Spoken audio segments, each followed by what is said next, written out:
Je étais assise seule à la vieille table de pique-nique derrière la maison de mon père, celle où il buvait son café le matin lorsque le téléphone a sonné de nouveau. Même numéro, même nom sur l'écran. Papa. 8 ans qu'il était mort. 8 ans depuis que nous avions enterré son costume, ses médailles et son vieux téléphone à clapet dans la poche de sa veste. Et pourtant l'écran s'illuminait. Le vent s'arrêta, mon souffle se figea, j'aille décroché et, à travers une fine statique brisée, je l'ai entendu, mon père, la voix plus vieille, épuisée, comme s'il parlait d'un endroit bien au-delà de tout ce qui est humain. Chérie, il ne te reste plus beaucoup de temps. Il arrive. L'appel s'est interrompu, et le monde, tel que je le connaissais, a commencé à se fissurer. Ce jour-là, tout semblait plus lourd que d'habitude. Le printemps dans l'Ohio a d'ordinaire cette douceur particulière. La lumière chaude filtrant à travers les érables, l'odeur de l'herbe fraîche, le bourdonnement lointain des tondeuses. Mais ce jour-là, quelque chose sonnait faux, comme si le monde retenait son souffle. J'avais conduit 3 heures depuis Columbus jusqu'à Cedar Hollow, la ville où mon père m'avait élevé. On m'avait appelé pour une simple signature au bureau du shérif, une mise à jour de succession, soi-disant, mais j'avais senti que c'était un prétexte, une petite poussée de l'univers, pour me rappeler la tombe que j'évitais depuis trop longtemps. Je me suis garée près de la maison où j'avais grandi, désormais vide, silencieuse, enveloppée de cette immobilité nostalgique propre aux vieilles maisons américaines. La balançoire grinçait encore sans personne dessus. La mangeoire à oiseaux que mon père avait construite penchait toujours, accrochée aux chaînes. Tout semblait figé dans le temps. À l'intérieur, des particules de poussière flottaient dans la lumière de l'après-midi et la vieille veste de marine de mon père pendait encore près de l'entrée, intacte. C'est étrange comme certains objets peuvent vous blesser de souvenirs. Je suis sortie vers la table de pique-nique, la même que sur la photo que je regardais plus tôt, celle où mon père s'asseyait avec une photo noire et blanc de ma mère, perdue dans ses pensées. Des années auparavant, je l'avais regardé tenir cette photo exactement comme l'homme sur l'image, les coudes sur la table, penché en avant comme si la mémoire pesait plus lourd que la gravité. Ce jour-là, je m'étais assise de la même manière, sans même m'en rendre compte, un coude posé sur le bois usé. Jay sortit mon téléphone pour regarder l'heure. C'est alors que l'écran s'est allumé. Appel entrant, papa. Je n'ai pas respiré. Je n'ai pas pu. Le monde s'est réduit à ce rectangle lumineux. Au début, j'ai cru à un bug ou à un numéro usurpé. Mais je connaissais ce numéro par cœur. Celui que j'avais appelé la nuit de sa mort. Celui que nous avions fait déconnecter. Celui que nous avions enterré avec lui. Mon pouce a tremblé au-dessus du bouton. Je me sentais au bord de quelque chose d'irréel. Jay finit par répondre. Un grésillement, puis une respiration tremblante. Papa, ai-je murmuré. Un long silence, puis, chérie, j'ai peu de temps. Mon cœur s'est emballé. Sa voix était familière, terriblement familière, grave, usée, inquiète, comme lorsqu'il me mettait en garde contre la glace ou les orages. Papa, comment est-ce possible? Qui est-ce? La statique a grondé. Le vent a remué les arbres derrière moi, alors que l'air était immobile une seconde plus tôt, comme si le monde réagissait lui aussi. Sa respiration s'est saccadée. Écoute-moi. Tu es en danger. Il est plus proche que tu ne le crois. Qui? Ai-je exigé? Qui arrive? Retourne à la maison, à l'atelier, avant qu'il ne détruise. L'appel s'est effondré dans un soupir de statique, puis plus rien. Je suis resté là, fixant l'écran noir, priant qu'il se rallume. Il ne l'a pas fait. Mes mains tremblaient tellement que j'ai dû poser le téléphone sur la table, le bois chaud sous mes paumes. Je suis resté longtemps ainsi. Dans la posture même que mon père adoptait autrefois, le poids des souvenirs me courbant les épaules. Finalement, je me suis dirigé vers l'atelier derrière la maison. Son sanctuaire rempli d'outils, de boîtes et de cette odeur persistante de sciure. La porte était verrouillée. Étrange. Il ne l'avait jamais fermée. En contournant, j'ai aperçu par la fenêtre une lueur métallique sous une bâche. Une ombre a bougé, peut-être la lumière. Mais j'ai surtout vu les traces de pneus, fraîches, profondes, allant jusqu'à la porte avant de repartir. Quelqu'un était venu. Peut-être encore là. Le cœur battant, les mots de mon père me revenaient. Tu n'as plus beaucoup de temps. Jay vérifiait le journal d'appels. Il était là, un appel entrant d'1 minute 36, son numéro, exactement le sien, actif. Une tempête de peur et d'espoir impossible remuait en moi. Ce coup de fil était le début. Le début de la vérité qu'il était mort en tentant de protéger. Le début d'un combat qu'il n'avait pas pu terminer. Le début du danger qui venait vers moi, et celui d'une vengeance dont je ne me serais jamais cru capable. Je n'ai pas dormi cette nuit-là. Chaque fois que je fermais les yeux, j'entendais sa voix. « Chérie, tu n'as plus beaucoup de temps. » J'ai fixé le plafond jusqu'à ce que l'obscurité devienne grise. La maison elle-même semblait retenir son souffle. Au lever du soleil, j'étais assise sur les marches arrière, avec une couverture sur les épaules et un café tiédissant à côté. La cour paraissait normale, immobile comme chaque matin des Oyos. Les érables silencieux, l'herbe perlée de rosée, l'atelier au fond, taciturne. Si l'on ne savait pas, on croirait qu'aucun mal n'avait jamais touché cet endroit. Mais mon téléphone disait le contraire. L'appel était bien là dans le journal. Le nom de mon père, son numéro, la durée, l'heure exacte. Nous avions enterré ce téléphone avec lui. Je me souvenais l'avoir glissé dans la poche intérieure de son costume avant que l'on ferme le cercueil. 8 ans plus tard, il avait de nouveau sonné. Une part de moi voulait fuir, ranger ce téléphone et oublier. Mais je savais que je n'oublierais pas. Et si mon père avait vraiment essayé de me joindre, ou si quelqu'un utilisait son numéro, je lui devais la vérité. Je suis donc allé voir la personne qu'il avait connue le plus longtemps, Monsieur Hansen, à 3 rues de là, dans sa vieille maison blanche aux boîtes aux lettres de travers et aux volets bleus écaillés. Ses marches grinçaient comme toujours. Les carillons tintaient doucement. Il a ouvert la porte et m'a reconnu aussitôt. « Eh bien, Lily Carter, tu lui ressembles comme 2 gouttes d'eau. » À l'intérieur, ça sentait le café et le bois ancien. Il m'a invité à m'installer et m'a observé longuement. « Tu as l'air bouleversé, dit-il. Je n'ai pas vu ce regard depuis le jour où on l'a enterré. » J'ai inspiré. Avant sa mort, est-ce qu'il te paraissait effrayé? Il a réfléchi longuement. Effrayé? Ton père n'était pas du genre à l'admettre. Mais cette dernière année, il était différent. Il tournait en rond la nuit, vérifiait 2 fois les portes, restait dehors à cette table pendant des heures à fixer les arbres. Je lui ai demandé plus d'1 fois ce qui le rongeait. Qu'a-t-il dit?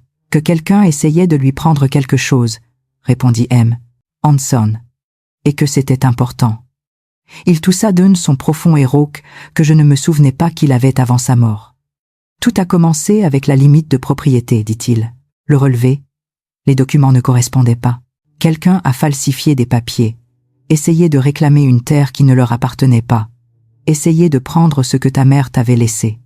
Ma gorge se serra. Ma mère avait hérité de la terre de son père. Une longue bande étroite de bois derrière l'atelier qui s'étendait jusqu'au ruisseau. Papa m'a toujours dit que cela finirait par m'appartenir un jour. Il pense que je ne sais pas, dit-il. Mais si, et ils deviennent désespérés. L'enregistrement s'arrêta brusquement. Je pressai de nouveau le bouton. Un autre fichier se lança cette fois, sa voix tremblait, presque brisée. Lily, si quelque chose m'arrive, ne fais confiance à personne tant que tu n'as pas regardé tout ce qu'il y a dans la boîte. Quelqu'un de proche, quelqu'un que nous connaissons, veut ce qui ne lui appartient pas. Mon souffle se coupa. Il fit une pause si longue que je crus que le fichier était terminé. Puis, pardonne-moi de ne pas t'avoir parlé plus tôt. Je voulais t'épargner cela. Je pensais pouvoir gérer, mais c'est plus gros que je ne le pensais. Le fichier se coupa. Je fixai l'enregistreur, le cœur battant dans mes oreilles. Quelqu'un de proche, quelqu'un que nous connaissions. Le seul membre de la famille restant en ville était le cousin de mon père, Karl. Il avait toujours été assez sympathique, mais il avait la manie de surgir à l'improviste, posant des questions sur le terrain, offrant son aide pour entretenir le lieu. Papa le refusait toujours. Un frisson me parcourut la peau. Cela aurait-il pu être Karl derrière l'atelier le lendemain des funérailles? La carrure robuste, la veste sombre. Cela correspondait, mais je ne pouvais pas tirer de conclusion hâtive. Pas encore. Je déliai la ficelle entourant la pile de documents. Le premier était une impression du bureau de l'évaluateur du comté. Selon ce papier, une parcelle de terre de ma mère avait été transférée à un autre nom 6 mois avant la mort de mon père. Mon nom avait été rayé et remplacé par un autre. La signature n'était pas celle de papa, pas du tout. Je feuilletai d'autres papiers, des dossiers juridiques, des plaintes non déposées, des lettres. Papa avait combattu quelqu'un en silence, seul. La prise de conscience me fit mal, au plus profond. Ensuite, j'ouvris le carnet en cuir. L'écriture de mon père remplissait les pages, détaillant des réunions, des activités suspectes, même des numéros de plaques d'immatriculation. Il avait tout documenté. Il avait eu peur, et ne me l'avait pas dit. Je refermais doucement le carnet, essayant de ne pas laisser cette pensée se transformer en colère. Il avait toujours essayé de me protéger, même si cela signifiait m'exclure. Mon téléphone vibra sur la table. Je sursautai. Pour un instant, je crus que ce serait un autre numéro inconnu, un autre avertissement. Mais non. C'était une alerte de message vocal d'un appel inconnu, ce qui signifiait que quelqu'un avait essayé de me joindre pendant que j'écoutais les enregistrements de papa. Les mains tremblantes, j'ouvris le message vocal.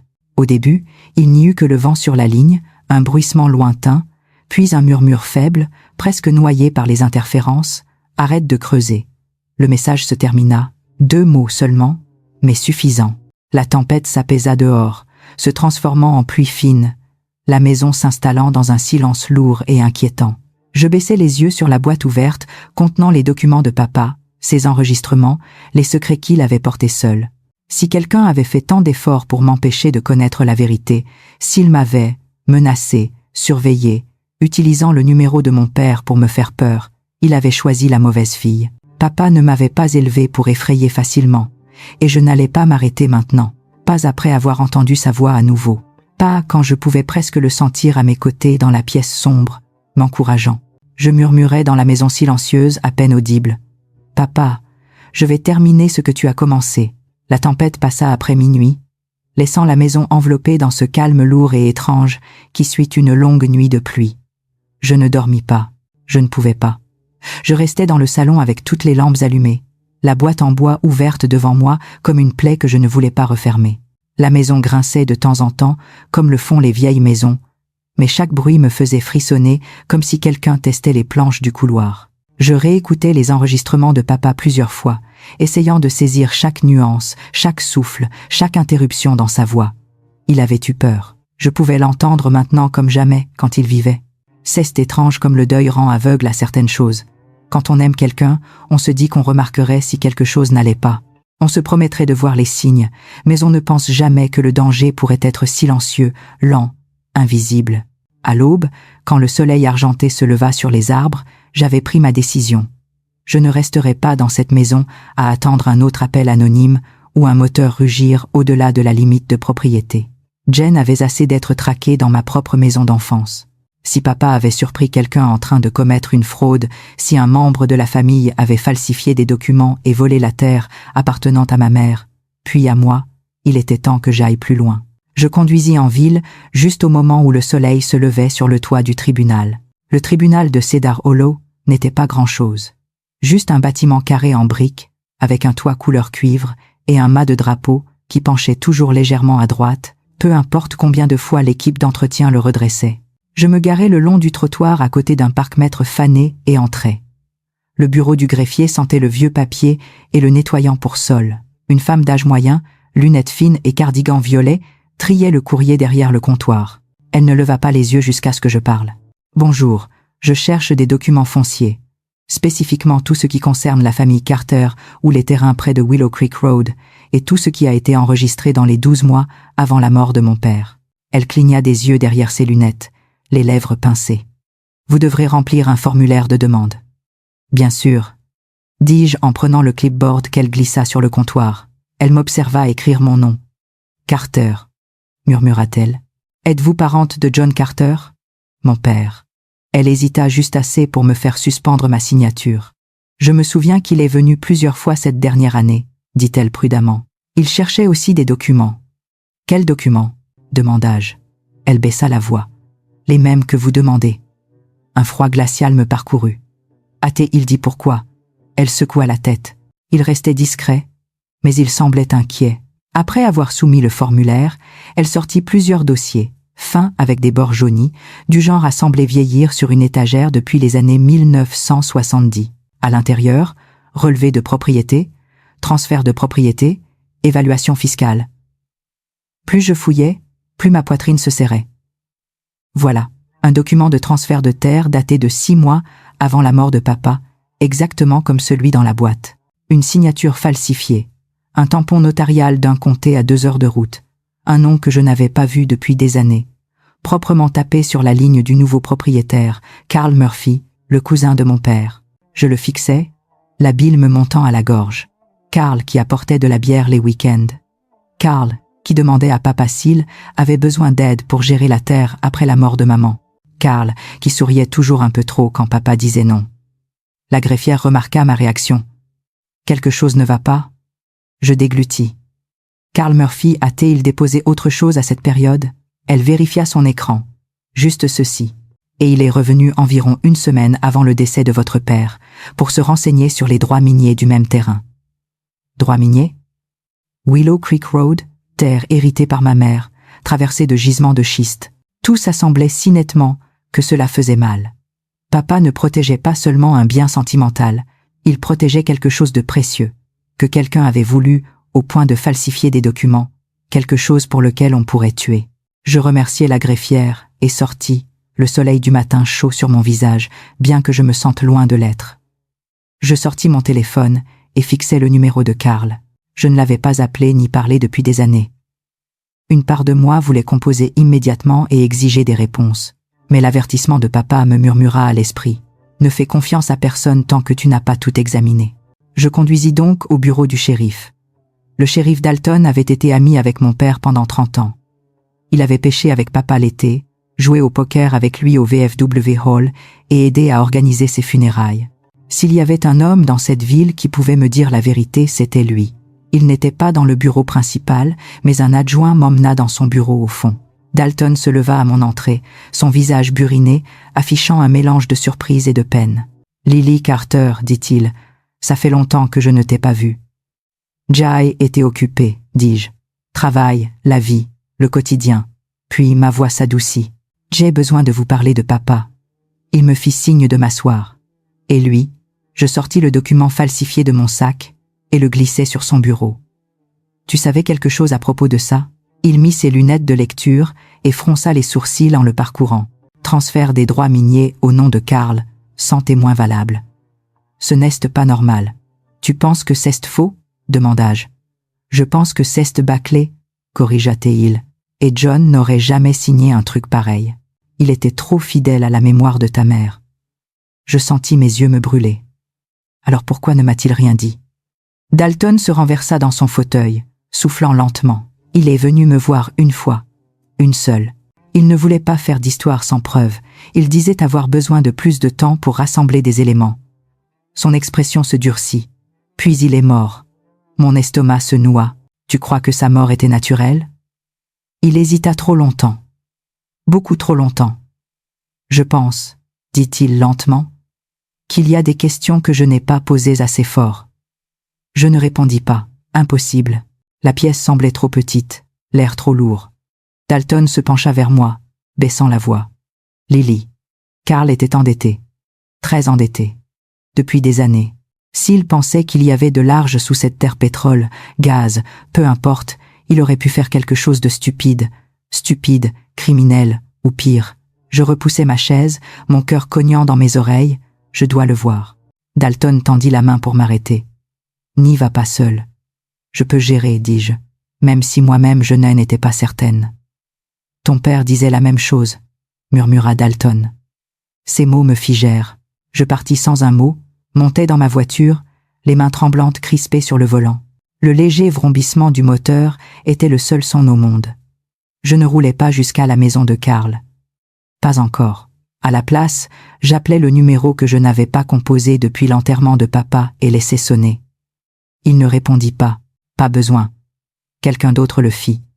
Une voix rauque, inconnue, chuchota. Arrête maintenant. Puis la ligne se coupa. Celui qui me surveillait était plus proche que je ne l'avais imaginé. Je restai longtemps dans le siège conducteur après cet appel, les doigts crispés jusqu'à la douleur. Le mot « arrête » résonnait dans ma tête comme s'il avait été crié dans une pièce close au lieu d'être soufflé à travers une ligne. Ce n'était pas la voix de mon père cette fois. C'était quelqu'un bien vivant, assez proche pour savoir ce que je faisais, et assez audacieux pour utiliser mon téléphone comme une laisse. Je coupai enfin le moteur et restai dans le silence.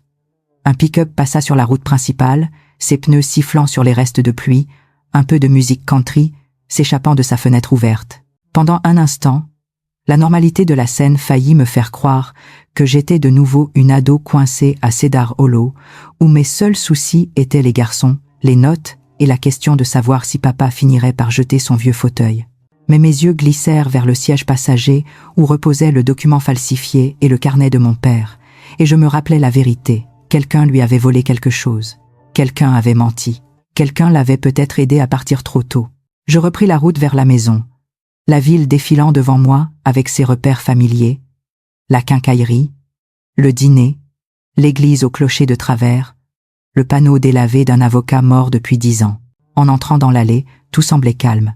Le porche, le chêne, l'atelier tassé à l'arrière, comme s'il cachait encore des secrets. Je coupai le moteur et tendis l'oreille. Des oiseaux, un peu de circulation au loin, aucun pas, aucune voix. Pourtant les poils de mes bras se hérissèrent. Je vérifiai la serrure de la porte d'entrée 2 fois, puis une 3e avant de rentrer. La boîte était exactement là où je l'avais laissée, sur la table basse. Je m'assis dans le vieux fauteuil de papa, ses ressorts gémissant sous mon poids, et repris l'enregistreur. Le petit écran digital brillait d'un vert fatigué, comme s'il était resté éveillé toute la nuit lui aussi. Plusieurs fichiers non lus attendaient. Mon pouce hésita au-dessus du bouton. « D'accord, papa, » murmurai-je. « Finissons-en. » J'appuyai sur lecture. De la statique, puis sa voix, épuisée mais plus stable que dans les premiers enregistrements. « Entrée 5, dit-il. Vu Karl aujourd'hui. Il est plus insistant que jamais. A encore parlé d'aider avec la terre. Je lui ai dit non, comme les dizaines de fois précédentes. Il l'a mal pris. Il a dit que j'étais déraisonnable, que je laissais mes sentiments me brouiller l'esprit. Il eut un petit rire sans joie qui me serra la poitrine.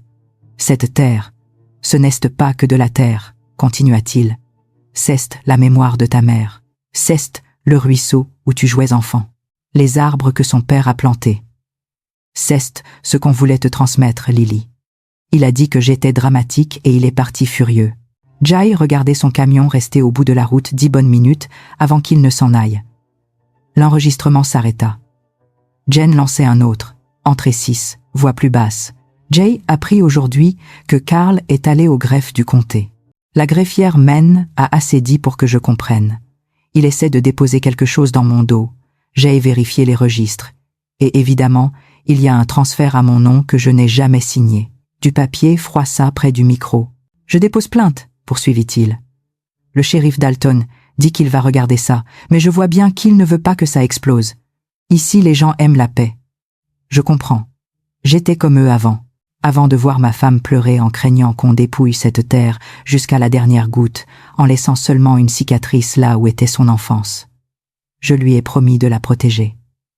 Je ne reculerai pas. Un autre clic. Entrée 8. Son souffle était plus lourd. On entendait la fatigue dans chaque mot. Je ne me sens pas bien ces derniers temps.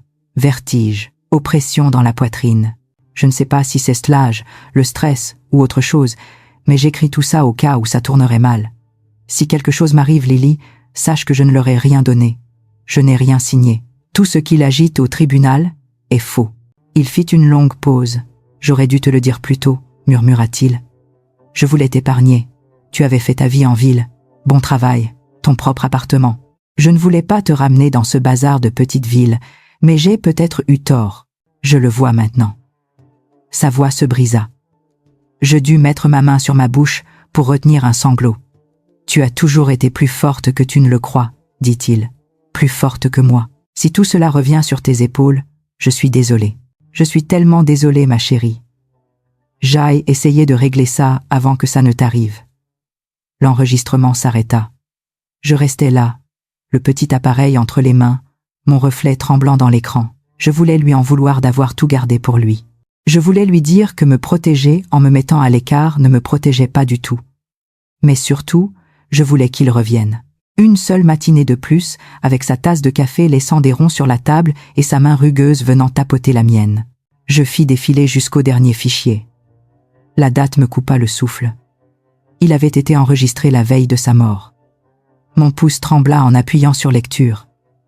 Cette fois, pas d'introduction, juste sa voix, douce, pressée, comme s'il enregistrait dans le noir.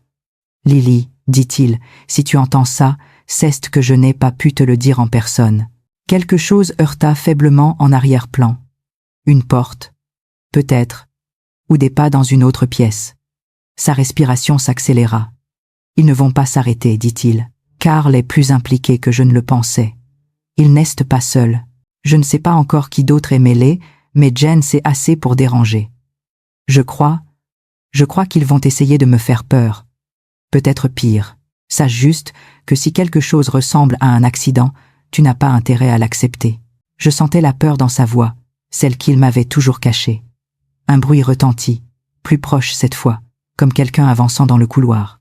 Il baissa encore la voix. « Ma chérie, je n'ai plus beaucoup de temps. » Mon cœur se souleva. Les mêmes mots exacts que j'avais entendus au téléphone. « Tu es plus forte que tu ne le sais », continua-t-il. « Si tout ça retombe sur toi, va voir Dalton. Vérifie les registres. Cherche la boîte.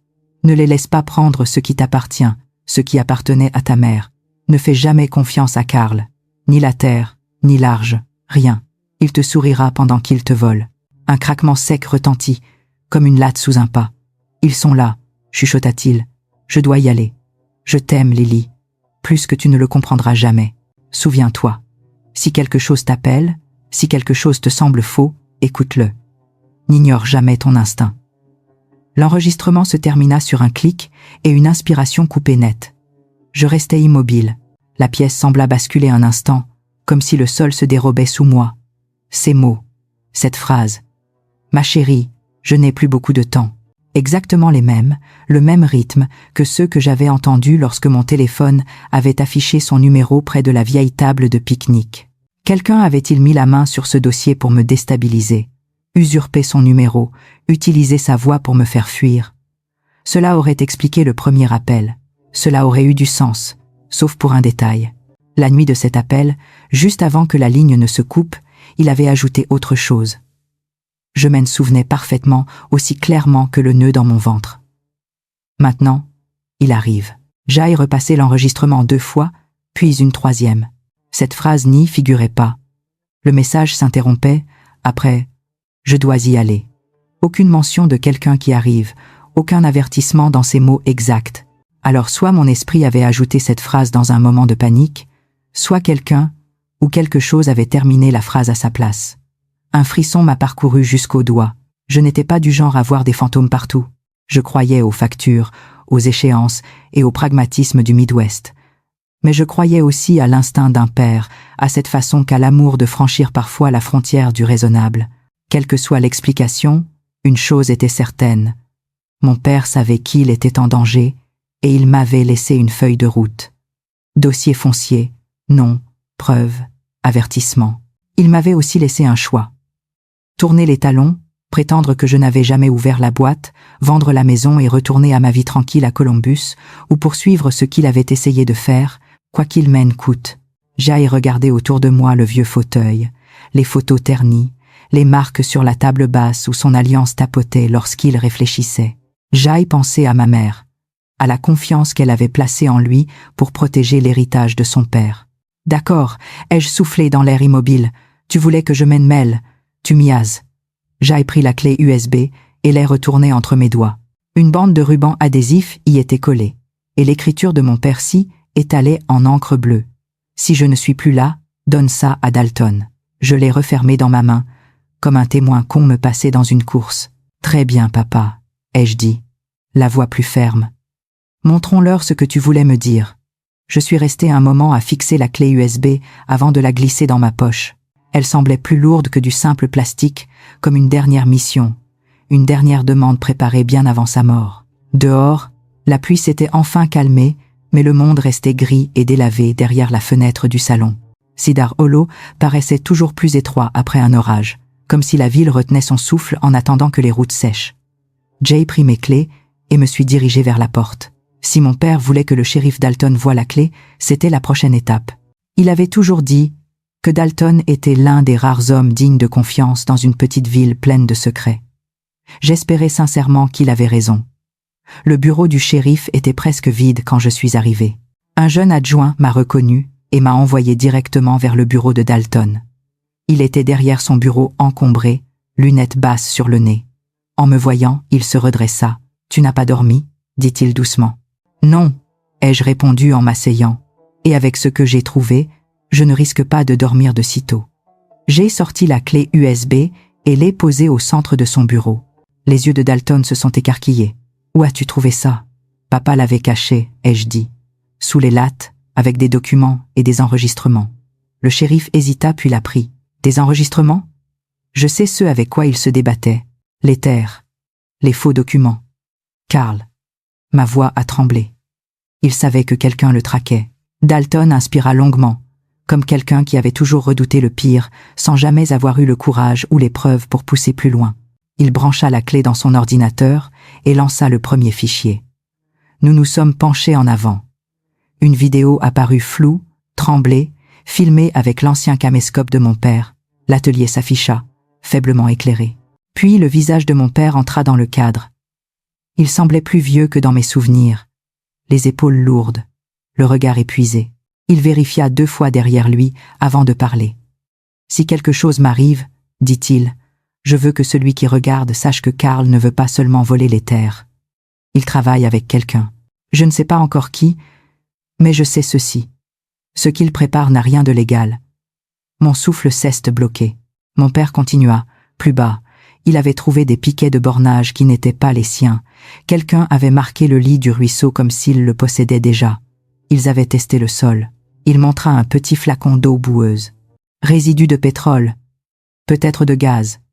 Il pense que ces terres valent une fortune. Dalton jura. La vidéo sauta. Mon père ajouta que Karl était endetté, prêt à tout, et qu'il ne savait plus de quoi il était capable. Puis l'écran devint noir. Dalton s'adossa. Ça suffit pour ouvrir une enquête complète. Jay hochait la tête, le cœur battant. Il y a autre chose. La veille de sa mort, il a enregistré un autre message. Quelqu'un était dans la maison. La mâchoire de Dalton se crispa. Lily, si ce que tu dis est vrai, la mort de ton père n'a peut être rien de naturel. Un froid m'a traversé. L'entendre à voix haute rendait tout réel. On doit arrêter Karl, dit Dalton. Le questionner, fouiller sa propriété, récupérer des preuves avant qu'il ne se défile. Comme pour le contredire, mon téléphone vibra. Un texto, sans nom, juste un numéro. Arrête. Cesse ton dernier avertissement. Je le lui ai montré. Il se leva brusquement. Scène est finie. Il te surveille. Il accélère. On ne lui laisse pas une minute de plus. Il appela 2 adjoints et leur ordonna de le rejoindre chez Karl Murphy, à Hollow Bend Road. Il me dit de rester, de verrouiller la porte, d'attendre. Jay acceptait, mais sitôt qu'il partit, les murs se rapprochèrent. Rester assise tandis que l'homme qui avait être tué mon père restait libre? Impossible. 5 minutes plus tard, j'étais dans ma voiture, à distance. La propriété de Karl se trouvait au bout d'un long chemin de terre bordé de pins penchés comme pour écouter. Son vieux pick-up bleu était garé sous un auvent. Le même bruit, la même couleur, le même moteur que j'avais entendu près de l'atelier dans l'enregistrement. 2 adjoints attendaient sur le porche, tandis que Dalton frappait. Karl Murphy ouvrait. Des ombres bougèrent derrière les rideaux. La porte s'entr'ouvrit. Karl apparut, plus émacié que dans mes souvenirs, en chemise de flanelle et casquette noire, exactement comme Madame Callahan l'avait décrit. Ses yeux se posèrent d'abord sur moi, et quelque chose de sombre traversa son regard. « Lily, tu ne devrais pas être là. » Dalton avança. « Nous avons des questions sur vos affaires avec John Carter. » Le visage de Karl se tendit. « Je ne vois pas de quoi vous parlez. Nous avons la vidéo, des documents, votre signature falsifiée, vos recherches sur les droits miniers. Vous voulez réessayer ?» La mâchoire de Karl se crispa. Il jeta un œil vers les bois, calculant la fuite. « Ne fais pas ça, » ai-je dit d'une voix étonnamment ferme. « Mon père te faisait confiance, tu étais comme de la famille. Comment as-tu pu le trahir ?» Son visage se tordit. Il ne voulait pas vendre, il n'écoutait pas. « J'avais besoin de cette terre, tu ne comprends pas. » « Assez pour le tuer ?» ai-je murmuré. Son silence fut une réponse. Dalton s'avança. « Karl Murphy, vous êtes en état d'art. » Avant qu'il ne termine, Karl claqua la porte, traversa la maison en courant. Nous le poursuivîmes. Il surgit à l'extérieur, courut vers le bois, atteignit son pick-up, ouvrit la portière et s'arrêta net lorsqu'une sirène retentit. Une voiture de patrouille bloquait l'allée. Ses épaules s'affaissèrent. Dalton l'attrapa, le menotta. C'était terminé. Le combat que mon père avait mené jusqu'à la mort touchait enfin à sa fin. Karl marmonna, vaincu. Si ton vieux avait vendu, rien de tout ça ne serait arrivé. Je m'approchai. la voix calme. Il n'est pas mort parce qu'il a refusé de vendre. Il est mort parce que tu as oublié ce que loyauté voulait dire. Et ça, tu devras vivre avec. Karl détourna le regard. Et pour la première fois depuis mon arrivée à Cedar Hollow, l'air me parut plus léger, pas plus sûr, pas guéri, mais plus léger. Comme si la vérité avait enfin la place de respirer. Il a dit qu'il n'allait pas rester les bras croisés et laisser faire. Puis, il m'a regardé et a ajouté « Si quelque chose m'arrive, ce sera Lily qui en portera le poids. » Il a croisé mon regard une seconde fois. Il s'inquiétait pour toi. C'est ça qui m'a glacé. Un fil de froid a glissé le long de ma colonne vertébrale. Est-ce qu'il t'a dit qui était cette personne? Un nom? Il a secoué la tête. Aucun nom. Juste qu'il ne faisait plus confiance à quelqu'un dans la famille. Qu'il était tombé sur quelque chose qu'il n'aurait jamais dû voir. Je lui ai dit d'aller voir le shérif si c'était aussi grave. Il a répondu qu'il gérait ça. Monsieur Hansen a soupiré. Ton père avait beaucoup de mal à demander de l'aide. Jay repensait aux appels manqués, aux visites repoussées, à la façon dont je m'étais convaincu qu'il était seulement seul, que la retraite le rendait dramatique. Je me suis soudain détesté d'avoir cru ça, alors qu'il était clair que quelque chose de bien plus sérieux se passait. Quand je suis ressorti, le ciel avait changé. Des nuages lourds arrivèrent de l'ouest, engloutissant le bleu du matin. L'air avait cette odeur métallique qui précède les tempêtes. J'aurais pu rentrer directement chez mon père, mais il y avait une personne qui avait observé cette propriété mieux que quiconque, Madame Callahan, la voisine. Sa petite maison jaune, avec sa vieille clôture blanche affaissée, n'avait pas changé. Elle était dans son jardin, arrosant les rosiers dont elle prenait soin depuis aussi longtemps que je m'en souvienne. Elle a porté une main à son front pour me reconnaître, puis son visage s'est transformé en un mélange de surprise et de chagrin.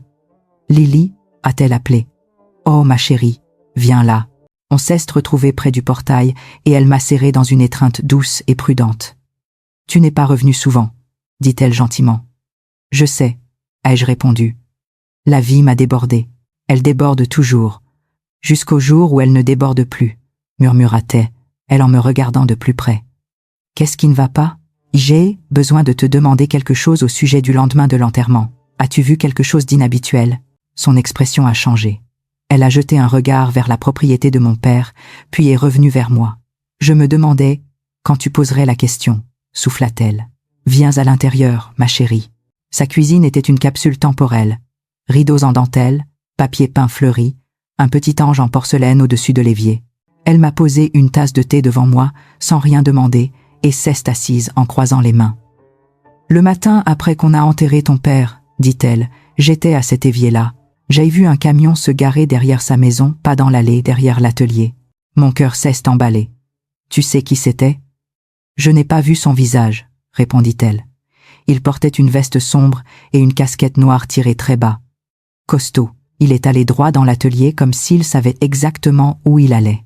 Il est resté environ 1 heure. J'ai entendu quelque chose de lourd qu'on traînait. Du métal peut être. Puis il est ressorti. Il est monté dans son camion. Et il est parti rapidement. Pas un regard autour. Pas un coup à la porte. Rien. Pourquoi n'avoir pas appelé le shérif? Demandai-je, plus doucement que je ne l'aurais cru. Je ne savais pas si c'était quelqu'un de la famille que tu ne m'avais pas présenté ou un ouvrier qui l'avait engagé. Je ne voulais pas ajouter à ton chagrin si ce n'était rien. Jay hochait la tête. Je comprenais. Dans cette ville, on évitait de faire des vagues, sauf si on n'avait vraiment pas le choix. Pourtant l'idée qu'un inconnu, ou pire, quelqu'un que je connaissais, soit entré dans l'atelier de mon père le lendemain même me fit frissonner. Quand je suis revenu à la maison, les premières gouttes de pluie tombaient déjà sur le toit du porche, douces mais régulières. Je n'ai pas allumé les lumières. Je suis allé directement dans la chambre de mon père. C'était comme traverser le temps. Tout était exactement à sa place. La vieille commode, la Bible sur la table de nuit, la photo encadrée de ma mère souriant lors d'un pique-nique d'autrefois. Je me suis agenouillé près du lit et j'ai tiré le tapis. Mes doigts ont trouvé la planche disloquée presque immédiatement. Je me souvenais de lui tapotant dessus du pied quand j'étais ado, me disant « Chaque homme a besoin d'un endroit pour garder ce qui compte. » À l'époque, j'avais ri. Maintenant, mes mains tremblaient en glissant un tournevis dans la fente pour soulever la planche. Là, dans l'espace sombre entre les poutres, se trouvait une boîte en bois, recouverte de poussière. On aurait dit qu'elle n'avait pas vu la lumière depuis des années. Je l'ai sortie délicatement. Elle était plus lourde que prévu, solide, avec un petit cadenas en laiton. Celui qui était entré dans l'atelier n'avait pas trouvé ça. C'était important. Dehors, le ciel avait la couleur de l'acier meurtri. Jai a porté la boîte à la vieille table de pique-nique, la même où j'avais répondu à l'appel impossible de mon père. Le vent s'était renforcé, transportant l'odeur de pluie et de terre mouillée. Je me suis penché au-dessus de la boîte. « Papa », ai-je murmuré, « qu'essayais-tu de protéger ?» Mon téléphone a vibré dans ma poche, sec et brutal. Mon estomac s'est noué en voyant l'écran. Ce n'était plus son numéro, juste une suite de chiffres inconnus. Jai décroché. « Allô ?» Un souffle seulement, au début. Pas le souffle faible et usé que j'avais entendu avant. Celui-ci était plus grave, plus proche. « Il sait que tu fouilles », dit une voix d'homme, sans salutation, sans rien d'autre. 5 mots traînés comme du gravier. La ligne s'est coupée. Je suis resté figé. La pluie tombait en nappe, cognant sur la table, sur la boîte, sur mes mains. Au loin, derrière la lisière des arbres, j'ai entendu le grondement d'un moteur de camion démarrer puis s'éloigner, me laissant seul avec une boîte verrouillée, les avertissements d'un mort et la certitude soudaine que j'étais déjà bien plus impliqué que je ne le comprenais. La pluie n'a pas cessé pendant des heures. Elle martelait le toit si fort qu'elle faisait tomber des aiguilles de pin comme un avertissement venu de haut. Je suis resté longtemps à la table, fixant la boîte en bois tandis que l'eau glissait sur sa surface. Mon instinct criait de rentrer, de verrouiller les portes, d'appeler le shérif. Mais quelque chose peut. Être l'entêtement. Peut. Être le sang me clouait là, refusant de partir tant que je ne comprendrais pas. Quand je me suis enfin levé, j'ai porté la boîte contre ma poitrine. Le salon était plongé dans des ombres longues. Jai posait la boîte sur la table basse et les séchait avec un torchon. Le tonnerre grondait, me rappelant le bruit du camion plus tôt. Celui qui m'avait appelé n'était pas loin. Jai essayait de respirer calmement, mais la maison semblait trop silencieuse. Chaque craquement me mettait en alerte. Jai allumait la lampe et me suis forcé à me concentrer. Le cadenas en laiton n'était pas complexe. Je pouvais l'ouvrir au tournevis, mais j'ai hésité. Il l'avait fermé pour une raison. Je voulais l'ouvrir avec respect. Dans un tiroir de la cuisine, j'ai trouvé un vieux porte-clés rempli de clés oubliées. Une par une, je les ai essayées. La 5e a tourné, dans un petit clic qui m'a glacé. Jai ouvert le couvercle. À l'intérieur, une pile de documents liés par de la ficelle, un petit carnet en cuir, une clé USB et un dictaphone bon marché. J'ai pris le dictaphone. La dernière fois que j'avais vu mon père en utiliser un, c'était après la mort de maman. Mais celui-ci, il l'avait caché, protégé. J'ai appuyé sur lecture. Un grésillement, puis sa voix, plus claire que lorsqu'il m'avait appelé. « Anti-One », dit-il, haletant. « Si tu entends ça, c'est que quelque chose a mal tourné. Je sais qu'ils surveillent la maison. Je sais qu'ils me suivent. Je ne sais pas combien de temps il me reste avant qu'ils ne tentent quelque chose. » Le trajet de retour vers la maison de mon père se fit dans un silence presque irréel. Les routes de Cedar Hollow étaient encore humides, assombries par l'eau de pluie séchée, et les champs de chaque côté scintillaient d'une fine brume matinale. Tout semblait plus doux, plus tendre, comme si le monde lui-même avait expiré longuement maintenant que la vérité était dévoilée. Carl avait été arrêté. Dalton m'assura qu'il porterait au moins des accusations de fraude, voire de complot, et peut être d'homicide involontaire si les preuves le confirmaient. Mais même lorsque le shérif expliqua tout et promit des mises à jour, je ressentais le poids de quelque chose de plus profond appuyé contre mes côtes. La voix de mon père, ses avertissements, sa peur, son dernier message, la façon dont il avait murmuré « Chérie, je n'ai pas beaucoup de temps ». Ces mots n'étaient pas seulement ceux d'un père inquiet pour un danger. Ils étaient l'écho d'un homme qui savait qu'il se tenait au bord de quelque chose dont il ne pouvait s'échapper. Et même après 8 ans, il portait encore le même chagrin, la même urgence. En entrant à nouveau dans la maison, le silence m'accueillit comme un vieil ami. Pas le silence lourd et étouffant des secrets, mais quelque chose de plus léger, de creux, peu. Être honnête, le genre de calme qui s'installe après qu'une vérité a enfin émergé. La boîte en bois était toujours sur la table basse. Je m'assis dans le fauteuil inclinable de mon père, son vieux trône usé par les années, et posai la boîte sur mes genoux. Longtemps, je la tins simplement, mes doigts suivant les veines du bois. Cela ressemblait moins à un fardeau et plus à un héritage. Pas un héritage lourd, mais porteur d'amour. Je glissai la main à l'intérieur et sortis la petite photo que mon père avait cachée sous le carnet. Elle était fanée par le temps, légèrement recourbée sur les bords, mais l'image restait nette. Ma mère debout près de Willow Creek, la lumière du soleil illuminant ses cheveux, mon père entourant ses épaules de son bras. J'avais oublié à quel point ils paraissaient jeunes ensemble, pleins d'espoir. Mon père avait passé le reste de sa vie à protéger cet espoir, même lorsqu'il est tombé malade, même lorsqu'il savait que le danger qui s'approchait était plus grand que ce qu'il pouvait affronter seul. Désolé d'avoir mis si longtemps à le voir, murmurai-je à la photo. Je me frottais les yeux et me levai, portant la boîte en marchant vers les marches arrière. L'air du matin était frais et sentait légèrement la terre humide. L'herbe craquait sous mes pieds, tandis que je traversais la cour vers l'atelier, dont la porte était encore légèrement entr'ouverte depuis la fouille des adjoints plus tôt. Pour la première fois depuis des années, cela ne semblait pas menaçant. Cela faisait partie de lui, de son monde, de son refuge. À l'intérieur, la poussière flottait paresseusement dans les rayons de soleil traversant les fenêtres. Les outils étaient accrochés soigneusement au mur.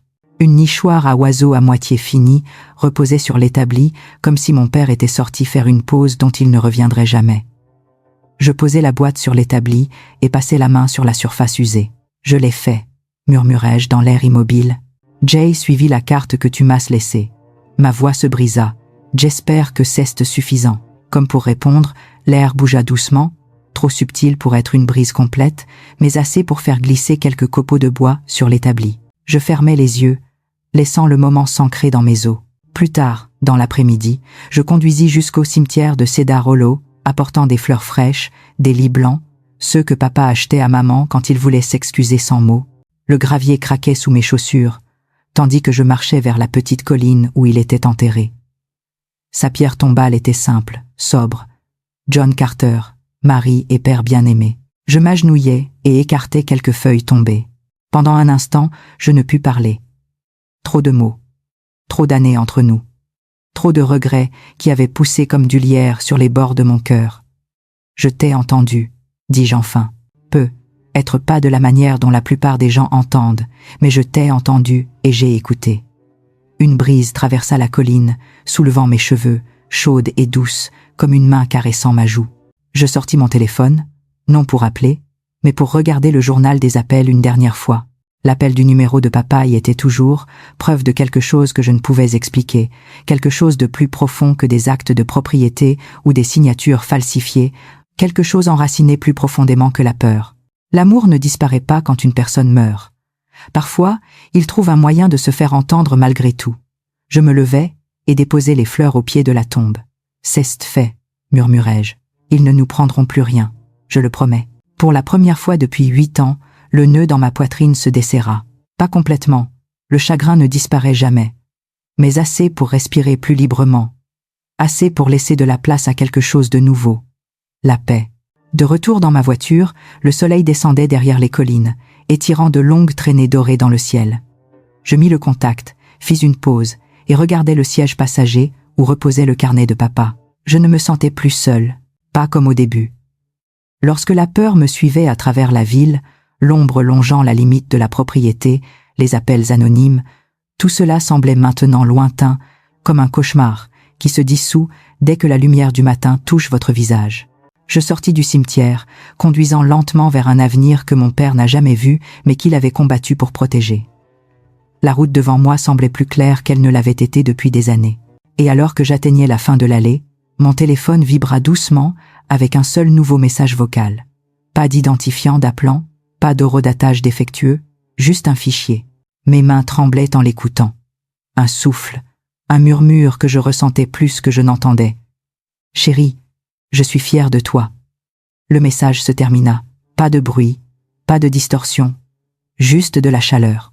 Je pleurais alors comme je ne l'avais pas fait depuis la nuit où il est mort. Pas seulement de chagrin, mais quelque chose de plus complet, quelque chose de guérissant. De retour à la maison, je pris une dernière décision. Je ne vendrai rien. Je ne quitterai pas Cedar Hollow. Cette terre faisait partie de ma famille, de l'histoire que mon père avait protégée jusqu'à son dernier souffle. Et maintenant, c'était à mon tour de la protéger. Je montais sur le porche, regardant l'atelier, les arbres, le soleil déclinant caresser la cour, et murmura la même promesse qu'il m'avait faite autrefois à travers le crépitement statique. Je suis ici et je n'ai plus peur. À tous ceux qui écoutent cette histoire, si vous avez déjà ressenti que votre passé était trop lourd, que les erreurs de votre famille étaient trop emmêlées pour être affrontées, sachez ceci. La vérité, même douloureuse, vous libérera toujours. Et l'amour, même après la perte, peut encore guider vos pas. Si cette histoire a touché votre cœur, je vous invite à partager vos propres souvenirs ou pensées ci-dessous. Et si vous voulez plus d'histoires comme celle-ci, sur la résilience familiale et la force tranquille en nous, n'oubliez pas de vous abonner pour continuer à les parcourir ensemble.